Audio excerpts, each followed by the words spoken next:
Most podcasters struggle with growth, clarity, and sustainability. That's why I have created the Holistic Podcasting membership so that you can podcast with intention, purpose, and continued growth, all within our Holistic Podcasting membership.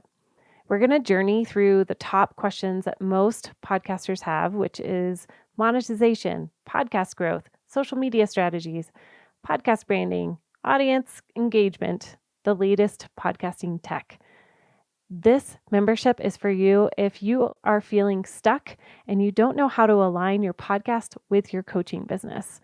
This is for you if you want to grow and monetize your podcast. This membership is for you if you want to continue to gain clarity about your listener. This is for you if you want to gain deep connections to your audience. This is for you if you want to be encouraged and receive coaching weekly around your podcast goals. And this is for you if you want to be a part of an encouraging community. My heart behind this membership is always to bring podcasters together to feel seen, heard, and known. And my goal is to create an atmosphere of support, growth, and encouragement so that you can thrive as a podcaster. Come inside, join us for Holistic Podcasting membership. I look forward to seeing you there and encouraging you through your podcasting journey. If you are a female Christian entrepreneur or life coach, you need a podcast. And if you have a podcast, you need a podcast coach. Finding a supportive and empowering community is key to podcaster success. Through my holistic approach as a trained life coach and my experience in the podcast industry since 2016, I want to encourage you weekly through answering your podcasting questions. I'm cheering for you, and your voice matters. Hey everybody, welcome. I'm so glad to be back and to offer you a part 2 of the Chayil woman. I mentioned in last week's episode how we were talking about, actually it would be 2 weeks ago, because by the time this airs out, it's going to be 2 weeks. I was talking about my amazing business coach, Gretchen Heinen, who is the host, the coach, the encourager, she's like a master's degree in a person to come and join me on the show and really just encourage you all and for you to hear how she has really harnessed this idea of the Chayil woman. And she knows the background of the Chayil woman, like the words, all of that thing, all of it. And I just wanted to bring her on and just share her with you and have her here today. So welcome to the show, Gretchen. Oh, Kristin, thanks for having me. This is one of my favorite topics of all time, so I cannot wait to dive into this. Yay! I am so glad. I know that so many people have responded to just the declarations that we walked through on the previous episode on the Chayil woman. And a lot of that came out of really sitting underneath your authority of being a Chayil woman. And so I just want to say thank you for journeying that way and just being a pioneer in the online business space for many women to take courage and be bold and to step into that calling. So let's dive in. Let's do it. I received that. Thank you for saying all that. It's because someone poured it into me, so that's what we got to do. We just got to keep pouring it into other people so that they can pour it into more. Yes. Yeah, absolutely. First of all, let's share what you do. If I didn't do a good enough job there of explaining who you are, I would love for you to introduce yourself to our audience. Yeah, well, I started out as a microbiologist and then I became a nurse. And all along the way of that, God was just bubbling up businesses inside of me. And I started my first business when I was 20 and got into property management and apartment managing by the time I was 25. And really, the idea of the Proverbs 31 woman, as we are going to talk about her, I'm sure, it was in me all along. And I didn't really ever realize it until I found myself just in different jobs in circumstances where I felt like God had more for me and I was settling for less. Mm. And just taking big leaps in the business world, it sort of compounds. And you know this, right? Mhm. Like you kind of start out with a certain business and then it grows and then it shifts and it morphs and God may call you in different directions. And before I knew it, I had some fairly large businesses that I was a part of and both in, healthcare and outside of healthcare. And I really saw that there was one thing that God has, he's gifted us all in unique ways, but there's one specific way that he has deposited a gift in me, and it's courage. Mm. And I've had this since I was really little. I'd always be the one that would be like, "I'll go ask," or "I'll go first," or "I'll go do that."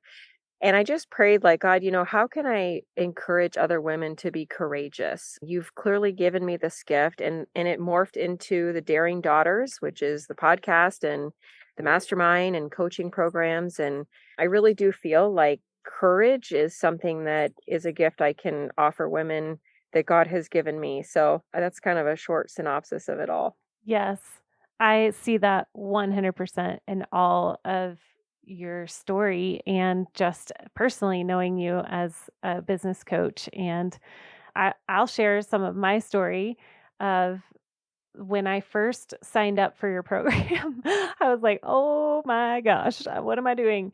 This is the biggest investment I've ever made on myself. And yet there was so much that I needed to learn through this mastermind. And seriously, this is a plug for the Chayil mastermind for sure.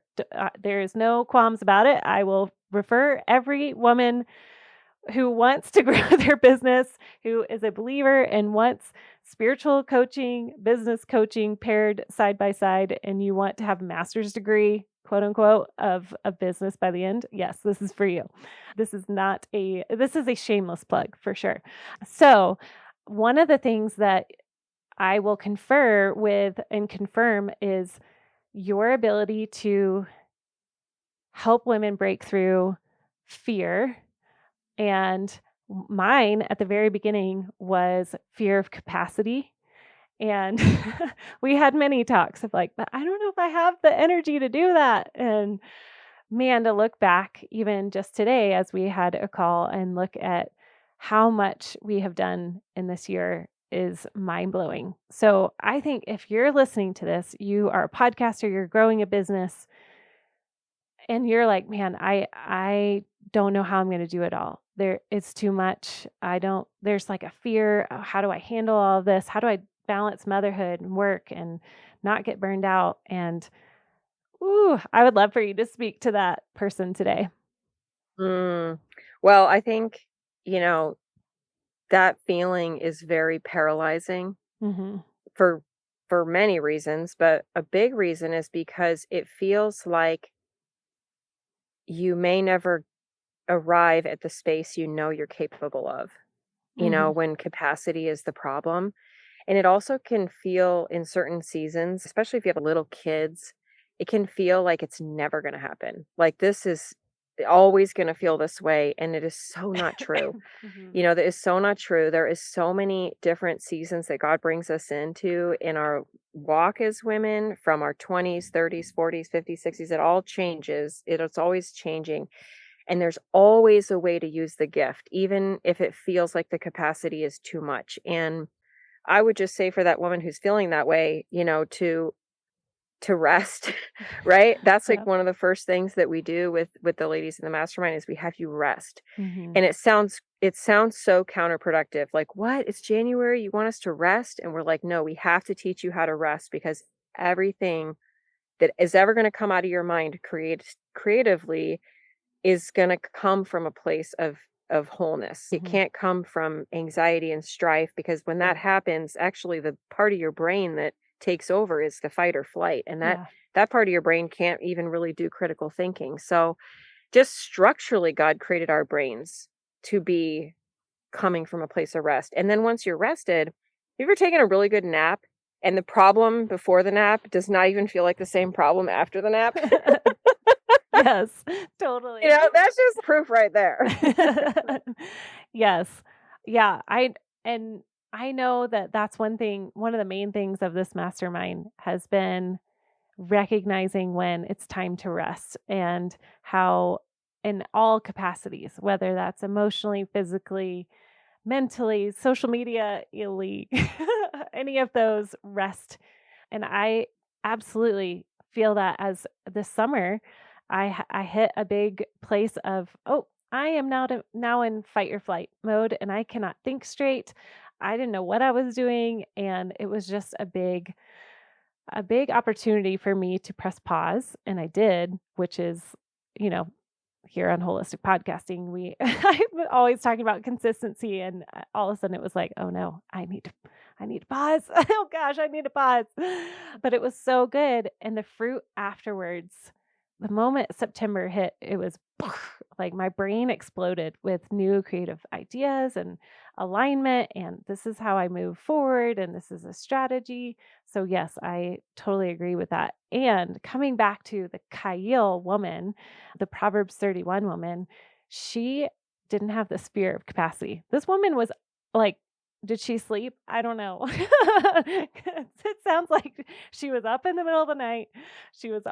She's doing all of these things. And yet there's so much courage and peace in this right here. So let's go to dive into the Chayil woman. I would love for you to unpack, what is Chayil? What does that mean? Yeah. So, oh man, I don't know if your listeners can relate to this, but whenever I was taught about Proverbs 31, it was like a homemaker. Yes. Like, I imagined a homemaker, like, making bread and just pacifying her husband, and so I never really even read it myself. I mean, I think I did a little bit, but only in the context of, like, someone from the pulpit reading it to me and then telling me how I should think about it. So, it's so when you actually learn about it, it totally changes everything. Mhm. And the first thing that I like people to know about this, and I'm not a Bible scholar, remember, I'm a nurse, but I don't think that that matters, Mhm. honestly. But the first thing that I learned about this is that it's actually the Proverbs 31, is a song that the Jewish men sing over their wives, Mm. and I've been told this still happens on the evening before the Sabbath. And it's a prayer of blessing that they pray over them. Mm. So imagine that a husband is praying over his wife, like, I hope you're an entrepreneur and you have all this land to sell and you're going to wear fine linens and your kids are going to do awesome in life and you're going to have ships and staff. And like imagining my husband like singing a song like that over me on Saturday night before we go to church on Sunday is just hilarious, first of Yes. all, right? But I always tell women, if you are in a season where your husband isn't supportive of your business or maybe is frustrated that you're taking longer than he thought it should take for you to create revenue, or maybe you're single, Mm. so you don't have that. I always tell those women, imagine that there's Jewish men all over the world singing this over you. Mm. And they're singing it over us collectively as women. And so that's the first thing that we need to understand about Kayil, is that this whole chapter that this Hebrew word comes from, and it's also found in other places in the Bible too, is meant to be a song of encouragement over us. It's not meant to be a measuring stick. It's not meant Yes. to be like, well, you don't have value if you don't have ships and land that you're selling. It's more like, hey, this is what's possible for you as a woman, Mm. right? And so for this to be possible for a woman back then, think about where we are now versus what they had. We should be like definitely way beyond, right? Yes. Like based on just the times that we're in right now and what we're capable of women in this era. Yes. Totally agree. And I would even say, even more stunning to think about all of these Jewish men singing over all of us women collectively, is Jesus. He is singing this over us. And that right there, phew, like, we may not have a husband that's singing these words over our business, but we have Jesus that is singing these words over our business. And I think that's a mind flip for so many people, including myself. And I would agree. This Proverbs 31 was such a off-putting thing for me for so many years, until a few years ago when it was like clear as day of, no, no, no, no, you don't understand the power of this woman. And because of that connection with the bridegroom. So keep going. Yes, keep going. Yes, yeah. So that's like number one, is we have to kind of see what was going on and what this is about, right? And The second thing, so in verse 10, so 31:10 is where the Chayil word comes from. And I have the New Living Translation. It's actually Joyce Meyer's Bible, or it's her, sorry, no, it's the Amplified version. I Mhm. misspoke. And I love Joyce Meyer, okay? And I love this Bible because she'll put her little opinions all throughout the Yes. Bible. So I want to read this verse and then I want to read what Joyce's opinion is. Okay. Okay. So 31:10 in her amplified version, it says, a capable, intelligent, and virtuous woman. And that word virtuous is the Chayil word. It's Chayil. It's a Hebrew word, and it means wisdom, wealth, warrior. And we'll Wow. talk about that word in a second, but it says here, a capable, intelligent, and virtuous woman. Who is he who can find her? She is far more precious than jewels, and her value is far above rubies or pearls. And Joyce says in the commentary, she says, it is so unfortunate that this description of God's ideal woman is usually confined in readers' minds merely to its literal sense, her ability as a homemaker, as in the picture of Martha of Bethany in Luke chapter 10. But it is obvious that far more than that is meant. When the summary of what makes her value far above rubies is given later on in verse 30, it is her spiritual life only that is mentioned. One can almost hear the voice of Jesus saying, Mary has chosen the good portion, which shall not be taken away from her. Ooh. And it references, yeah, right. It references Luke 10. So even Joyce is like saying, hey, ladies, we've gotten this all wrong. Mhm. She felt that was so important to just like even put in the footnotes of the Bible, right? Yes. So to me, the second thing to know is, okay, this Chayil woman is actually about a woman who's really, really strong. Mm. And she's strong in money, she's strong in fighting, and she is strong in wisdom, Mm. right? Wisdom, wealth, warrior. And so if you do like a Strong's Concordance search of the word Chayil, you could do it on BibleHub.com is a good, easy, free reference if you don't Mm. have a Strong's Concordance. But if you look at all the other places in the Old Testament that use this exact same word, it's like men going to war. Mm. So literally, this is talking about like a woman fighting like a man back in Mhm. those days. And so that type of strength is not the same as just making bread, okay? And that's nothing wrong with making bread. I love my sourdough making friends out there who can and do all the things. I used to be like that when my kids were little. I loved it. But it's more about like, what do I feel in my heart so convicted by that I would go to battle for it, Mm. right? Like that to me is like what we try to emulate in the mastermind is what is God calling you to go to battle for? Like for you, it's helping women find their voice through podcasting, right? Mhm. What is God calling you, listener, to go to battle for? Yeah. Oh, so good. So good. I'm like literally writing notes in my Bible. So, oh, just keep going, girl. This is great. Yeah, yeah. Okay. So then after verse 10 is really where it gets into like the meat of Chayil. And this is where, how this came about personally for me and how it came to be in my life is during the pandemic, was just like, Lord, I know there's more in me. We were all very frustrated and fatigued by 2021, 2022, no matter what your circumstances Yeah. were. I don't know a single person who wasn't fatigued by all of that. And I was on a trip with my family, and I just was literally in the woods of, I think we were in Wyoming at the time. We took a big family trip. Like we lived in a camper trailer during the pandemic and homeschooled our kids. And we were in Wyoming, and I was in the woods literally they had had a fire recently in these woods, and I took the chalk and I made like football lines under That's my awesome. eyes, right? So I could remember this moment. There is like probably a video of this somewhere on my social media way back.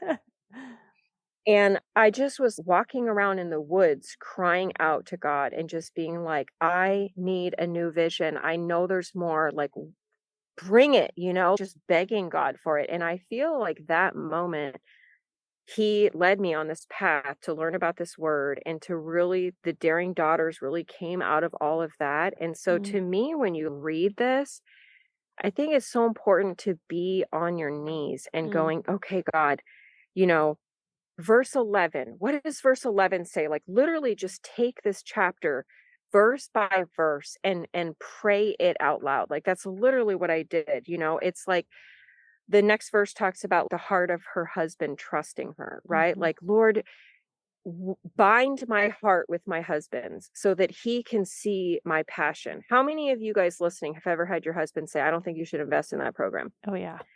I Mhm. don't think you should spend that money on that, right? Well, if your husband's heart is so bound to yours that he sees, like, oh, she's not going to be able to do this unless she invests in Mhm. that, there is a shift that changes in you, right? Because the very first thing I ever wanted to invest in was $8,000. My husband looked at me and he's like, no way.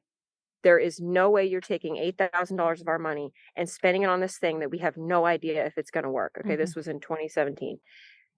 And I to get him to pay to let us release the money out of our like personal savings account, I looked him dead in the eye and I bound my heart to his. Okay, this is Mm. before I even knew about the Proverbs 31, but this just shows that it's already in you, even if you Yeah. don't know the.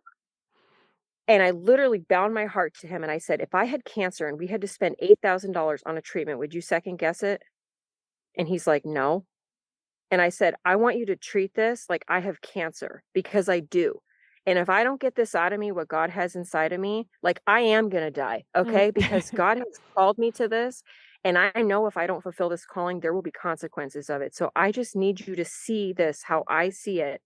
And I'm going to make a promise to you that if I have to go work at Target to make up the $8,000 because this doesn't work, I will do it. If I Yeah. have to go get a night shift job or work at the zoo shoveling animal dung, I will do whatever I got to do to pay back the 8 grand if this doesn't work. Like Yeah. that to me is what verse 11 is, right? And so if Mhm. you can just take every verse of this chapter and pray it over your life and look at and examine your own heart and go, what does this mean for my life? How do I bind my heart to my husband so that he trusts me that when I say I need this, Mhm. it's not going to be an issue? Does that Mhm. make sense? Totally. Yes. So good. Yeah. Yeah. I love that.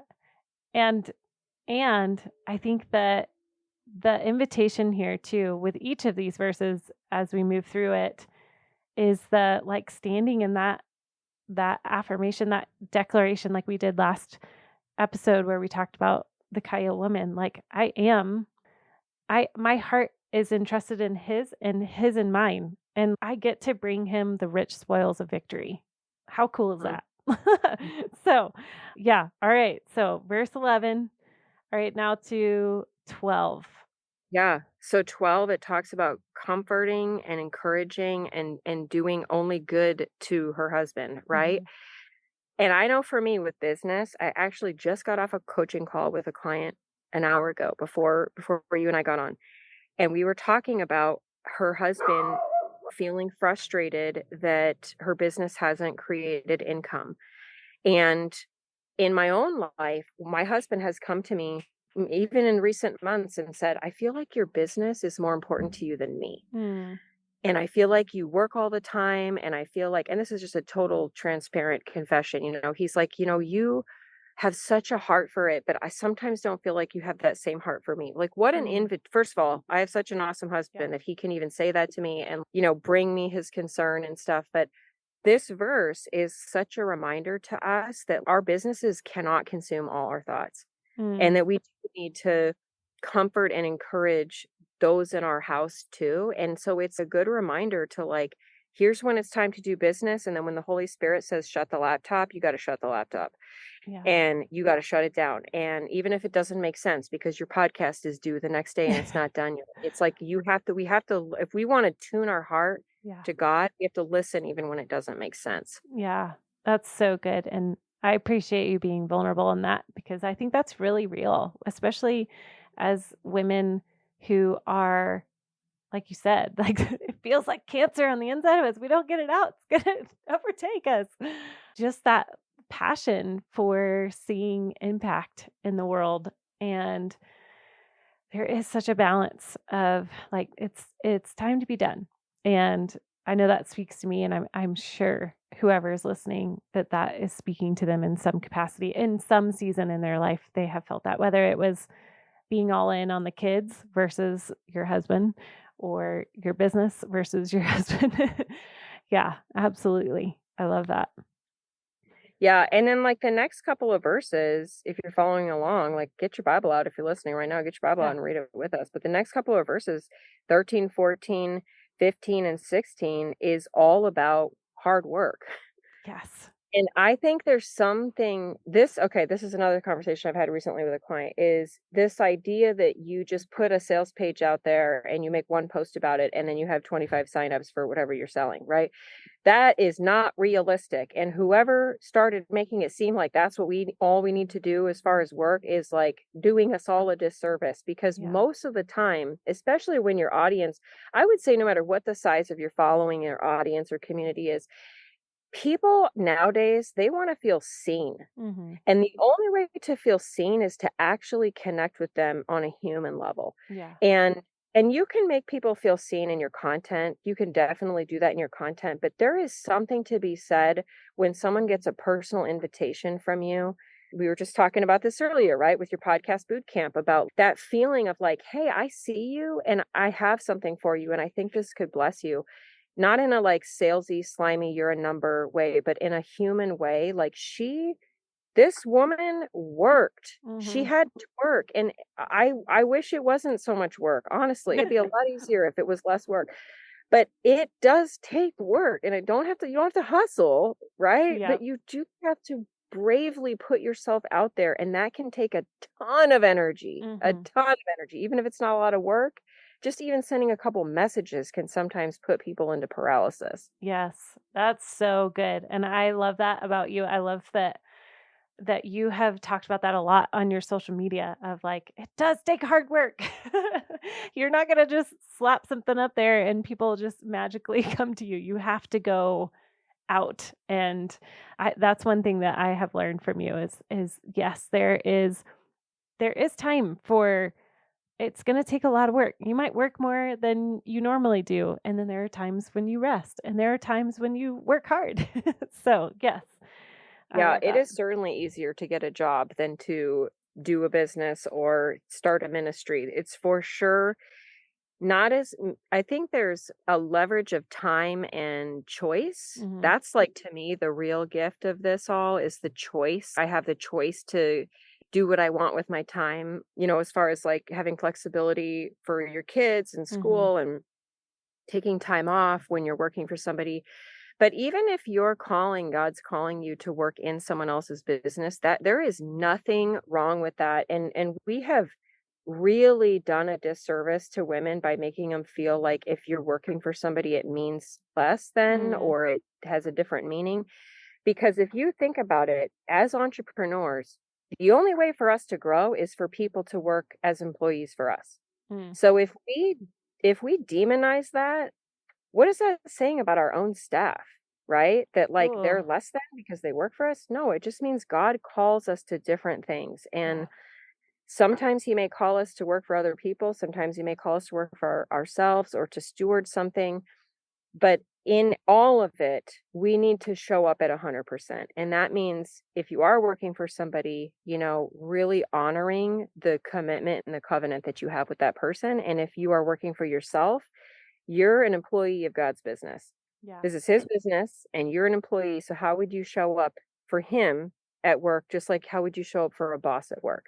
Oh, so good. So good. All right. I feel like we could just unpack like all of these for I know it months. would take us all day. But I will say, for the listeners, go through each of these verses and Yeah. really journal it out, and really like this is the Chayil way, is like journaling it out and saying, okay, what does that look like for me? What does Mhm. it mean for me to open my hand to the poor? Just, Yeah. looking at different things. Like, what does it mean, for me to verse 26, she opens her mouth in skillful and godly wisdom, and on her tongue is the law of kindness. Mm. Last week, I said something. I can't believe it came out of my mouth. Okay. I said it in a moment of hurt. And right after it came out, I apologized, but it had already come out. And, so it's like looking at that and going, okay, God, what is the lesson for me in that? What was happening in my life when that came out of my mouth? Where was I in a place where I should have rested, put Mm. space, pause? Like there's always a way to learn. Mm. If you're reading this and like, gosh, I could never measure up. No, it's not about that. It's about how do I incorporate these? And when I don't, what's the lesson in it for me? Yeah. Right? What's the lesson in that moment for me? It was I was tired, I was dealing with something. I got a message that upset me, and instead of just letting space go and prayer, I reacted. So Mm. now I know when you're tired and this happens and somebody sends you a message that's not happy, now I know I need to take a pause and I need to put some rest and some space there. So there's just so many lessons through this whole chapter, but it's more than just the chapter. It's the word throughout scripture. I did a whole season on all the different meanings of Chayil. So if your Mm. listeners want to go back to the Daring Daughters podcast, I think it's like season 5 or 6. I think it might be 5 or 6. It's all of the different meanings in an application that you can do for your life. Yes. Go listen to that. I feel like that will be invaluable to so many people listening today. And I would love to, before we totally wrap it up, I would love for you, as you are looking at Proverbs 31 in your Bible, and you are thinking back at the many women that you have helped come alongside and help them with their businesses. What is something like a parting word that people could just like grasp? What is it that like you have seen and you have noticed that this is a moment of transformation, this is where it clicks in, or a lesson that you've learned in all of the women that you've worked with?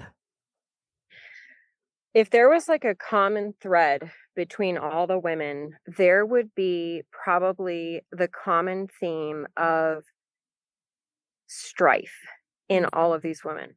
I think all of them, in some way, shape, or form, feel like if they just work harder or if they just get up earlier, which is, I think, why we got twisted with Proverbs 31. It's like, oh, I got to get up and make bread at 5 in the morning. But if we can step back and go, where did this strife come from?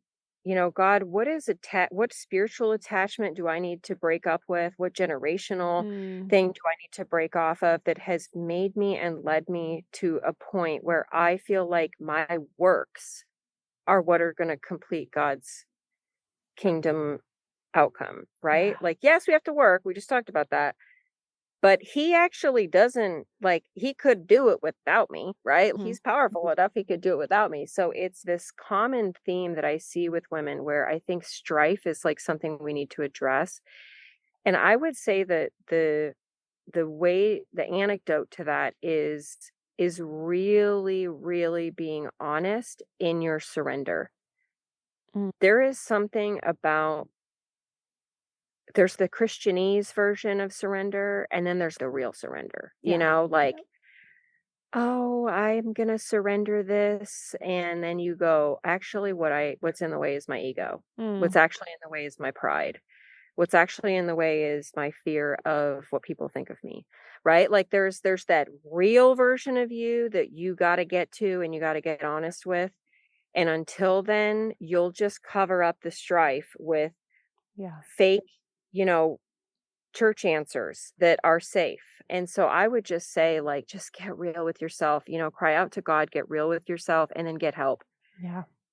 Get a Yeah. get a mentor, get a coach, get a counselor, get in a group, get somewhere where you can be around other women because the enemy will try to feed you lies when you're alone. But when you're in a group, he can't touch you. Yeah. Oh, so good. So good. I yes. I feel like there's so much I could comment and share, but I know everybody's time is precious. So, and speaking of get a mentor, get a coach, get a counselor, I want people to be able to connect with you, and you have incredible offerings, the mastermind, you have a retreat coming up. So I would love for you to share a little bit about that and invite anyone who is listening who could benefit from this. Just what do I call it? Honoring the point. That's what I call it, like in a hunting dog. You know, when there's one hunting dog in the front that says this is the way to go. Like that's what Gretchen does. She's the point dog, saying this is the way to go as a Oh my female gosh. entrepreneur. So. Oh, well, the best place right now, because we are actually redoing all of our sites and everything to a new platform. So by the time this airs, I'm not sure if it'll all be up and running, but the Daring Daughters is our Instagram handle. So just at the Daring Daughters, and you can connect with us. You can always find out what is most relevant or what we have going on Instagram. And we put out content every week that just speaks to the different issues that you daughters have. And so you can I'm the main person who checks that account in the DM. So you'll be talking directly to me when you reach out to there. And unless we're in a season where we have interns, sometimes they help, but it's usually me. So yeah, just reach out to us and see what we have going on. We'd be happy to connect with anyone. Yes. You guys, seriously, go connect with Gretchen. You will not regret it. We connected in a similar capacity, and I have been so honored this last year to be in her mastermind. So go check it out. Thank you, Gretchen, for being here and just sharing your wisdom on the Chayil woman, and many blessings to you. Oh, thank you so much, Kristin. Thanks for listening to Holistic Podcasting. Hey, if you enjoyed the show, leave a review and tell me why you loved this particular episode. I would love to hear from you, friend. And as always, happy podcasting.